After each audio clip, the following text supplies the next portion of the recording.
El llibre parla de les mutacions al cinema de gènere i jo crec que ho tracta d'una manera força interessant, amb el sentit de que potser no és un llibre que va pel·lícula a pel·lícula, sinó que cada autor, o inclús de vegades dos autors treballant conjuntament a quatre mans, procuren fer anàlisis d'extractes concrets d'aquesta mecànica, d'aquest tema, d'aquesta subgènere, diria jo, que és el cinema de mutacions dintre del gènere de terror. I jo crec que en aquesta mirada una mica així estructurada, el llibre ha guanyat molt amb aquesta miscel·lània de mirada col·lectiva, perquè crec que toca elements molt interessants que potser si haguessin anat pel·lícula a pel·lícula, crec que d'una manera cronològica, això s'hagués perdut, no? Com ha dit el Lluís, el fet que sigui un llibre col·lectiu, que primera que és una tendència bastant habitual, però crec que molt favorable per llibres d'aquestes característiques, crec que ha beneficiat una mica el to, ha beneficiat una mica el conjunt de totes les pel·lícules exposades, perquè cada capítol té un estil molt diferent, perquè els estils propis de cada autor també són molt diferents, i això ha fet que sigui un llibre que en definitiva porti diversos llibres dins del mateix. Jo crec que això el lector ho agraeix. De fet, molts comentaris que m'arriben ja destaquen aquestes diferències d'estils, aquestes reflexions tan oposades que hi ha en cadascun dels capítols.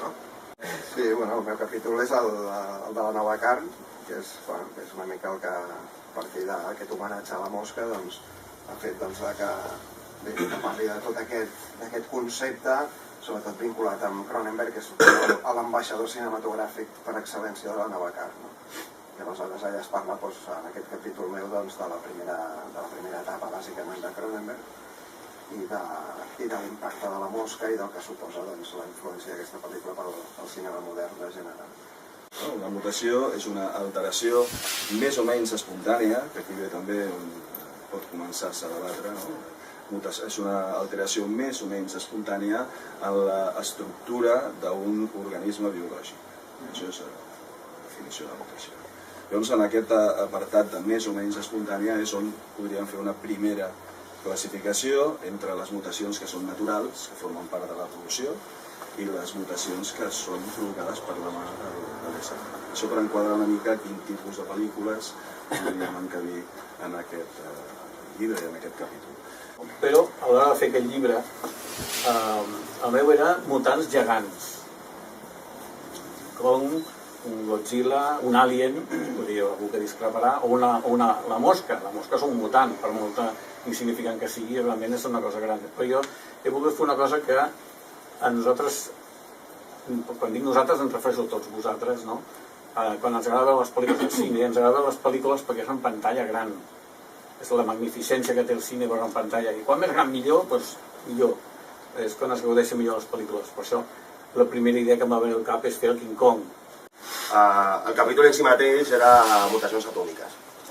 I nosaltres vam pensar, clar, que parlant d'aquest concepte ja hi hauria moltes pel·lícules que estarien a altres capítols d'altres companys que escrivien. Llavors ja, com el tema de la mutació, vam dir, hem de pensar alguna joguina, alguna manera de canviar la manera en la que la gent espera que li expliquis un capítol d'un llibre d'assaig cinematogràfic, donar-li una volta i que tingui a veure més amb el que estem parlant. Llavors va sortir el concepte aquest de fer un relat, és a dir, explicar un assaig dintre d'un relat d'una història. I a més, per fer-ho d'alguna manera més proper al tipus de literatura que acostumava a parlar d'aquest tipus de relats apocalíptics atòmics, van decidir fer un diari.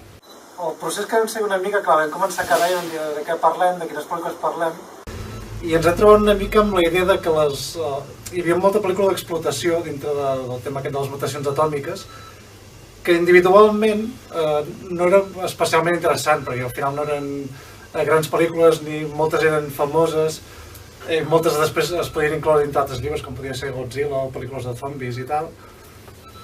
I al final vam arribar a la conclusió reflexionant que era una cosa més col·lectiva, perquè al final la caiguda de la bomba atòmica i les seqüeles físiques o fins i tot socials, vull dir, com es va dividir el món, com van descobrir que hi havia mutacions que es produïen arran de la radiació, doncs això va generar un pòsit psicològic a la societat que va venir després.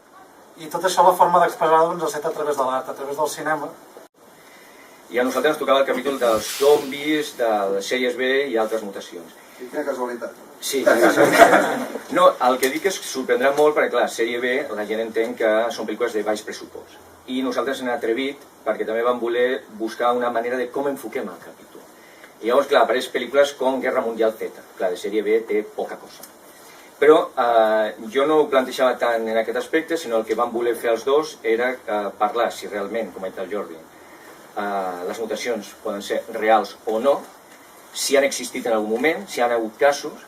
Llavors volien donar la vessant una mica científica, utilitzant pel·lícules clàssiques, com podria ser la versió del llibre de Matheson de Soy Leyenda, però que fa el Vincent Price, i les diferents versions o remakes que han hagut, i lligar-lo una mica amb l'ambició de l'home. Sí, jo amb el Sergi i el Martí, que és cura de la seva absència, no pot estar aquí, hem fet el capítol de mascotes assassines. Dieu, la va agafar com a referència com a blockbuster i com un clàssic ja del cinema d'aventures, i que sí que va generar pel·lícules on sí que havia el factor, l'element de la mutació, i una d'elles és Piranya, que va agafar com a referència, que a mi m'encanta, el Joe Dante, que ja arrenca, si recordeu, amb la protagonista jugant una màquina recreativa de tiburón, que és un homenatge descarat, que a l'Spielberg segurament li devia agradar perquè de fet el Joe Dante després va col·laborar amb ell a Cuentos Asombrosos, no? El va fitxar, el va reclutar, i que hi ha una sèrie de pel·lícules. Piranya segurament és la millor, però hi ha d'altres que evidentment són força pitjors, hi ha sèrie B, sèrie C, D i inferiors, òbviament, però hem intentat fer una selecció. El Sergi ha portat el punt de vista més al context, podríem dir, antropològic o filosòfic, amb el paper de la mascota i dels animals en la societat al llarg de la història, i jo he entrat una mica més a sac a destripar una sèrie tampoc de forma exhaustiva, però sí un repàs de pel·lícules d'això.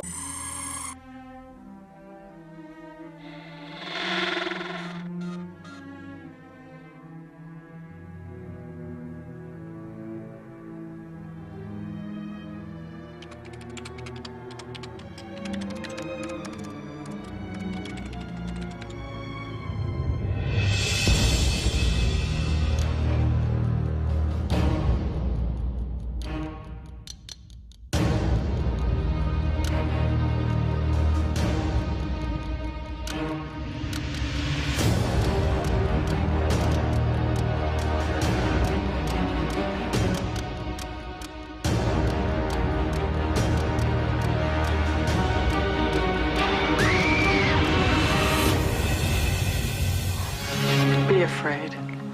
Be very afraid.